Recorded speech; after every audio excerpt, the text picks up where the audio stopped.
à tous, on se retrouve pour une nouvelle vidéo sur l'achat maison. Dans cette vidéo, on va parler ensemble de constructeurs parce que nous, on a décidé de faire construire.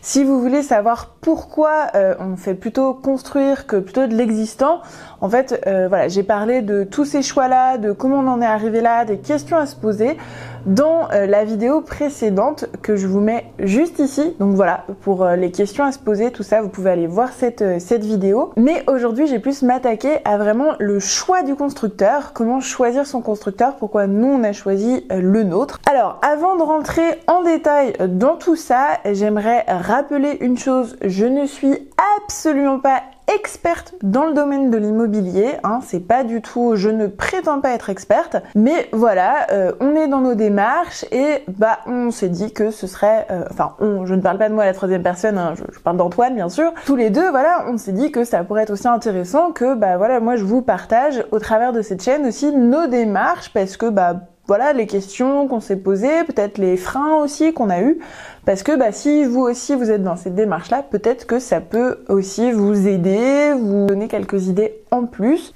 pour vos choix futurs. Donc je ne suis pas une experte, je partage juste mon expérience avec vous. Alors, au niveau des constructeurs, il y a de tout.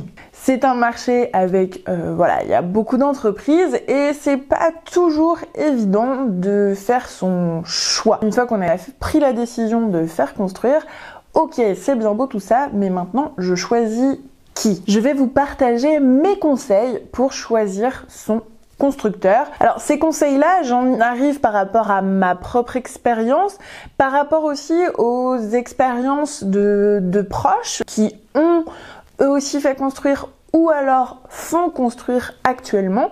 Donc j'ai fait un petit ramassis de tout ça et pour vous proposer en fait 4 conseils que je vous partage si vous voulez faire construire. Conseil numéro 1. Je vous recommande vivement de prendre votre temps. Ça c'est vraiment un conseil très important, pas que pour le constructeur, hein, pour tout dans l'immobilier. Je pense que c'est vraiment important de ne pas se précipiter pour ne pas prendre les mauvaises décisions ou des décisions pour les mauvaises raisons. C'est important de prendre son temps parce que si on va trop vite, bah des fois peut-être qu'on oublie certaines choses, on oublie de faire attention à certaines choses et c'est là que bah des fois on regrette, on se dit ah je me suis fait avoir ou j'ai pas fait attention à ci, à ça. Même si de prendre son temps n'évite absolument pas les erreurs entre guillemets parce que bah on n'est pas à l'abri d'eux, hein, j'allais dire parce qu'on n'est pas des experts, mais pas seulement en fait, parce que je suis sûre que même les experts des fois ont des soucis aussi. On n'est pas à l'abri d'un souci, bien évidemment, mais en tout cas, plus on va prendre son temps, plus ça va être réfléchi, plus je pense qu'on limite les dégâts, on va dire. Et au niveau du constructeur, à ne pas prendre le premier qui passe, hein, en disant bon bah voilà, j'ai trouvé celui-ci sur Google, j'ai tapé constructeur, j'ai pris le premier, la flemme de chercher plus loin, allez, il a l'air bien, on prend celui-là. Vous faites ce que vous voulez, mais je conseille de prendre son temps. Ça c'est vraiment important de prendre son temps et de pas se rusher. Ça c'est vraiment important. Conseil numéro 2. Je vous invite à vraiment bien définir votre projet. Hein, j'en parlais aussi dans la vidéo précédente, de se poser les bonnes questions.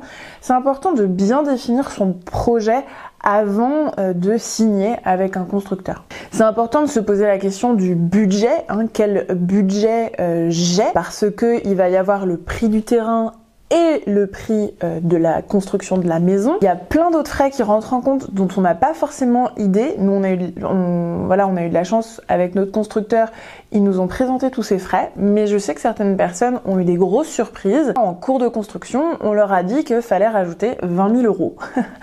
20 000 euros, c'est énorme et on n'a pas forcément 20 000 euros comme ça à rajouter. Donc ça fait un petit peu peur quand on nous dit ça. Donc c'est important au niveau du budget de savoir que il y a le terrain, les frais de notaire seront sur le terrain, contrairement à l'existant où c'est sur la maison.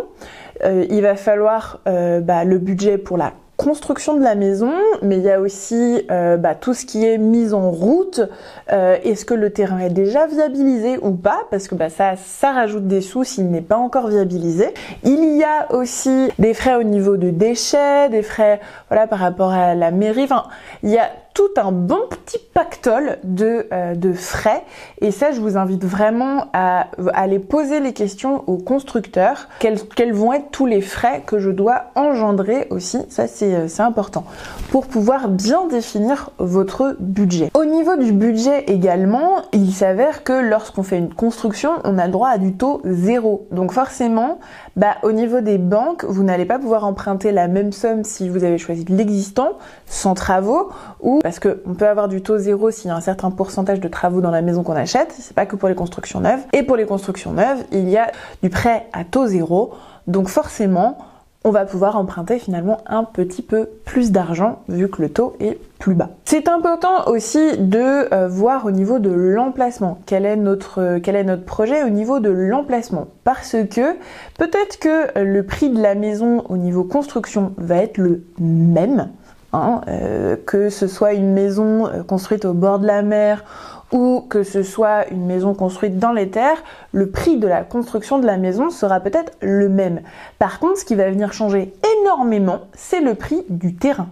Donc ça aussi, c'est à prendre en compte. Est-ce que sur le site du constructeur, par exemple, les prix affichés sont en comptant le terrain ou sans compter le terrain? Parce que c'est pareil, c'est pas la même chose. Si vous vous dites, moi, j'ai 200 000 euros de budget, et là on vous dit, cette maison, elle coûte 200 000 euros. Ok, mais est-ce que c'est 200 000 euros la maison ou la maison plus le terrain? Parce que sinon, c'est pas du tout la même chose.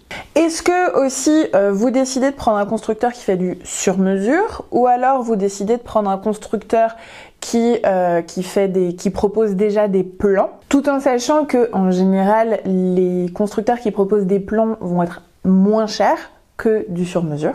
Est-ce que c'est une construction de maison individuelle? Est-ce que c'est dans un lotissement mais quand même une construction de maison individuelle? Ou est-ce qu'il y a un seul constructeur pour tout le lotissement?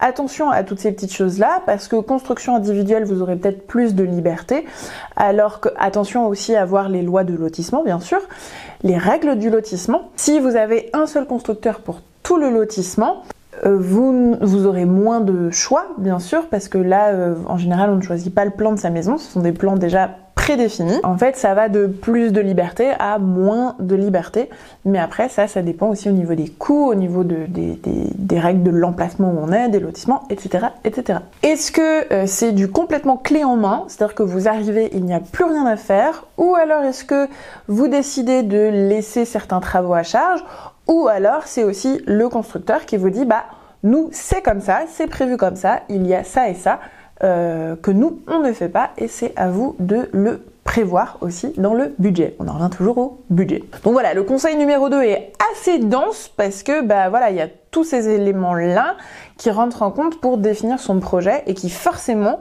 vont venir influencer aussi le choix non seulement le choix de notre constructeur, mais aussi à l'intérieur en fait de différents choix une fois qu'on a choisi le constructeur. Conseil numéro 3. Transformez-vous en Sherlock Holmes. Oui, vraiment, transformez-vous en Sherlock Holmes.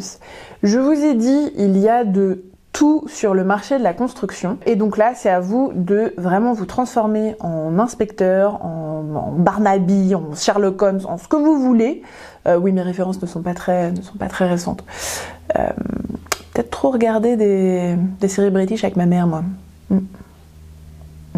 Bref, mettez votre casquette d'inspecteur et allez fouiner, mais vraiment fouiner. Allez déjà, est-ce qu'ils ont un site internet? Est-ce qu'ils ont pignon sur rue, comme on dit, est-ce que c'est une vraie entreprise?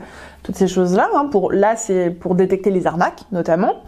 Ensuite, une fois qu'on a détecté les arnaques, c'est aussi aller voir les commentaires des gens.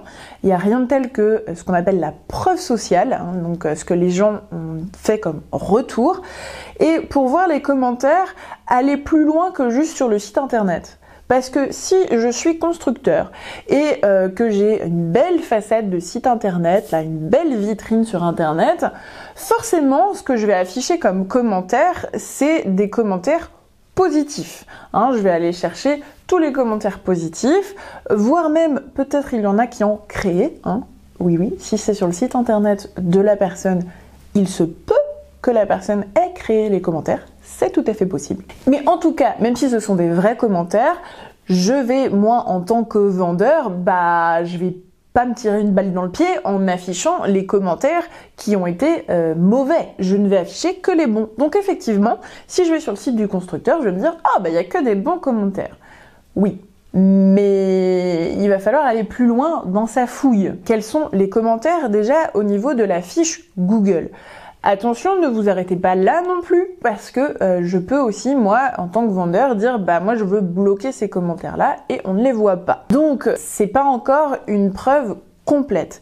Allez voir, oui, ça prend du temps, ça prend du temps, je vous ai dit, il faut prendre le temps. Allez voir aussi sur d'autres plateformes, d'autres sites, des forums. Voilà, faites vraiment, c'est pour ça que je vous dis transformez-vous en Sherlock Holmes. Allez fouiller vraiment Internet pour voir ce qui est dit sur ce constructeur-là. Et si vous voyez, alors des mauvais commentaires, on va dire qu'il y en a toujours, c'est normal. Mais regardez quels sont les types de mauvais commentaires. Si vous retrouvez beaucoup de pas bon avec les délais, pas bon dans pas très rapide, pas très efficace, répondait pas souvent, ou des problèmes au niveau de des travaux, que c'était pas en bon état, qu'il y a eu des erreurs, que là, fuyez. Franchement, fuyez. Donc vraiment, voilà, fouillez. S'il y en a un ou deux sur 1000, bon, faites le ratio à un moment donné. Mais c'est vraiment transformez-vous en inspecteur. Là, toute cette partie-là, c'est vraiment Antoine qui s'en est chargé. Honnêtement, toute la partie constructeur, trouver un constructeur, fouiller sur le constructeur, c'est vraiment Antoine qui s'en est chargé. Et il a été très bon c'est un très bon Sherlock Holmes sur Internet. Et voilà, il a été très bon pour aller fouiner et chercher toutes les bonnes infos. Et enfin, dernier petit conseil que j'ai aujourd'hui à vous donner. Après, il y en a peut-être d'autres, mais voilà, ceux auquel j'ai pensé en tout cas, c'est vraiment aussi d'aller rencontrer les constructeurs, d'aller leur poser des questions, comment ils fonctionnent, quelles sont leurs garanties aussi. Les garanties, c'est hyper important parce que peut-être que les garanties ne sont pas affichées sur le site internet, donc c'est important d'aller aussi leur demander quelles sont vos garanties. C'est-à-dire que s'il y a du retard, si il y a un problème au niveau des matériaux, s'il y a un artisan qui fait faillite, quelles sont moi mes garanties pour avoir ma maison en fait, tout simplement. C'est hyper important, mais voilà, c'est des questions à poser. C'est aussi important aussi de leur poser la question par rapport au prix d'augmentation des matériaux. En fait, il y a un indice qui s'appelle le BT01. C'est l'indice du coût des matériaux. Et donc cet indice, il évolue, je crois, tous les mois, si je me trompe pas. Et donc voilà, chaque mois il est publié et donc soit il augmente, soit il diminue, soit il stagne. Et donc cet indice va définir le prix en fait des matériaux.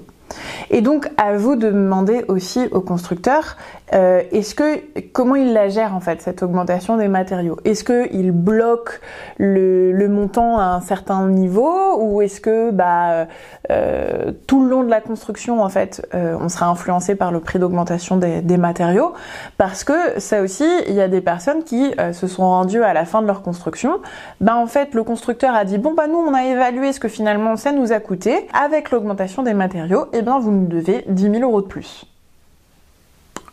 Tout le monde n'a pas 10 000 € comme ça. C'est des questions qui sont vraiment importantes à poser aussi aux constructeurs. Aussi, demander si les prix affichés sur le site internet sont des prix hors taxe, des prix TTC. Enfin voilà, est-ce que la TVA est comprise dedans? Est-ce que les prix affichés sont vraiment le prix que je vais payer? Et comme je vous disais, donc déjà voilà, il y a des constructeurs qui disent non ça c'est le prix affiché, c'est TTC. Il y a des constructeurs qui disent non, faut compter la TVA. Donc voilà, forcément ça sera plus. Et puis il y a des montants, en fait nous on s'est rendu compte qu'il y avait des montants qu'on ne pouvait pas prévoir à l'avance. Par exemple, le montant des décaissements Est-ce que c'est ça qu'on dit? En fait, le fait de retirer de la terre sur le terrain pour pouvoir installer les fondations. Et ça, en fait, en tout cas, nous, chez notre constructeur, il y a des différents forfaits. S'il retire tel mètre cube, c'est tel prix. S'il retire tel mètre cube, c'est tel prix, etc., etc. Et donc, ça, c'est quelque chose qu'on ne peut pas savoir avant.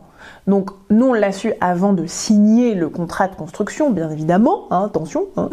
C'est important de le savoir avant de signer le contrat. Là, on a pris rendez-vous avec le constructeur, ils nous ont dit, voilà, si vous avez donc on avait choisi notre terrain entre-temps, et ils nous dit, quelqu'un va se déplacer sur le terrain, évaluer ce qu'il faut retirer, et comme ça, on aura le prix.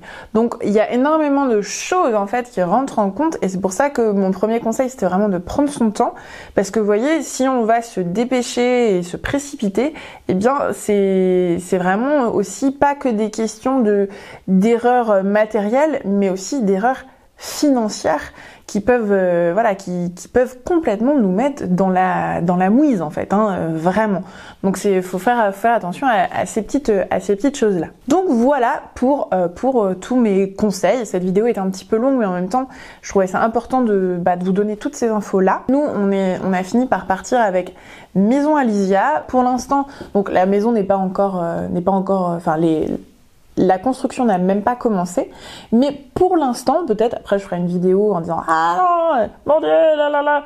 Je n'espère pas, mais en tout cas, aujourd'hui, on en est très contents, ils sont très réactifs. Même une fois qu'on a signé le contrat de construction, ils sont quand même très réactifs. Il y a eu plusieurs choses qui ont fait que on a choisi ce constructeur. C'est un constructeur qui ne fait pas du sur-mesure, on choisit des plans, mais ça reste une maison individuelle. On achète dans un lotissement, mais qui n'a pas beaucoup de réglementation, et du coup ça reste une maison individuelle, chacun prenait son constructeur, et on n'était pas très réglementé au niveau du choix de la maison. Donc voilà, nous on a choisi sur plan, donc on nous a proposé un catalogue de plans et on choisissait celui qu'on voulait. Le sur-mesure coûte un peu plus cher, c'est aussi pour ça que ce constructeur est un peu moins cher. Les commentaires étaient très bons partout, pas que sur leur site, c'était vraiment dans plein d'endroits. Il y avait des très bons retours par rapport à ce constructeur-là, des bons délais, donc ça nous a énormément rassurés. Et puis, c'est pas un gros constructeur, donc c'est pas une toute petite entreprise, c'est une franchise, mais ce n'est pas une grosse usine. En fait, ils font qu'un certain nombre de maisons par an, par franchise, et ils ne dépassent pas ce quota. Donc ce qui fait que je trouve qu'il y a un suivi aussi du client qui est là. Ils nous ont aidés aussi dans des démarches, ils sont là pour répondre à nos questions. Et comme je vous disais tout à l'heure, la personne qui m'a dit « Oh prévois 20 000 € en plus », et je lui ai dit « Mais pourquoi en fait? Pourquoi 20 000 €? Ah tu verras, c'est des dépenses qu'il faut rajouter. » Je dis « Oui d'accord, mais quelle dépense en fait? Qu'est-ce qu'il y a dans ces 20 000 €? Il me dit en fait il y avait telle taxe et puis il y avait tel prix de ça et puis finalement on a vu que les fenêtres on voulait des comme ci, des comme ça et machin. Et je dis mais en fait nous tous ces 20 000 € là dont tu me parles, nous c'est des choses qu'on a prévues avant même de signer le contrat. En fait, Maison Alysia nous a dit voilà, donc il y a le plan effectivement, et est-ce qu'il y a des options que vous voulez rajouter, plancher chauffant ou pas, des fenêtres aluminium, PVC, oscillobattant, le truc qui fait voilà, plein de petites options, la couleur de la porte du garage, des choses comme ça, donc qui fluctuent en fonction des prix. Est-ce que vous voulez une douche, une baignoire? Tout ça, c'est des choses que on a fait avant de signer le contrat. Donc déjà, je trouve ça rassurant. Et puis, elle nous a dit, ok, donc là, c'est le prix de votre terrain, nous, c'est le prix de la construction de la maison, et il faudra rajouter 11 000 € supplémentaires à ça. Gardez-le bien en tête, parce que il y aura telle taxe, il y aura l'ouverture de ceci, l'ouverture de cela. Il y a en fait énormément de choses qui viennent se rajouter, et ça fait une enveloppe de 10 000 €. Dedans, je crois qu'il y avait aussi, elle nous a compté l'augmentation des matériaux. Elle nous a dit, nous, on prévoit une telle enveloppe par rapport à l'augmentation des matériaux. Et donc, comme ça, on prévoit une enveloppe supplémentaire. Comme ça, si ça augmente, c'est bon. Et on n'a pas besoin de vous demander de plus d'argent. Et puis, si finalement, il n'augmente pas, cet argent, on vous le rend, tout simplement. Donc toutes ces choses-là font que ça nous a énormément rassurés sur le choix de notre constructeur et c'est pour ça qu'on a choisi finalement ce constructeur. Voilà, j'espère que tous ces conseils, tout ce partage pourra vous aider si vous êtes sur le chemin de choisir un constructeur, si vous vous posez encore la question de constructeur ou existant. Voilà, peut-être que ces petites choses que je vous ai partagées aujourd'hui pourront peut-être vous aider dans votre décision. Si c'est le cas, j'en suis ravie. En tout cas, moi j'aime toujours autant partager avec vous, c'est toujours un réel plaisir. Si vous avez une vidéo que vous aimeriez, un thème, que ce soit sur l'immobilier ou pas du tout, dites-moi en commentaire. Voilà, moi j'aimerais bien une vidéo sur ce sujet, voilà. Dites-moi, c'est avec plaisir. Et puis, on se retrouve dans une prochaine vidéo qui sera, petit teasing, rénovation de meubles. Oui, ça n'a rien à voir avec l'immobilier, je sais. Allez, à bientôt pour la prochaine vidéo. Ciao, ciao!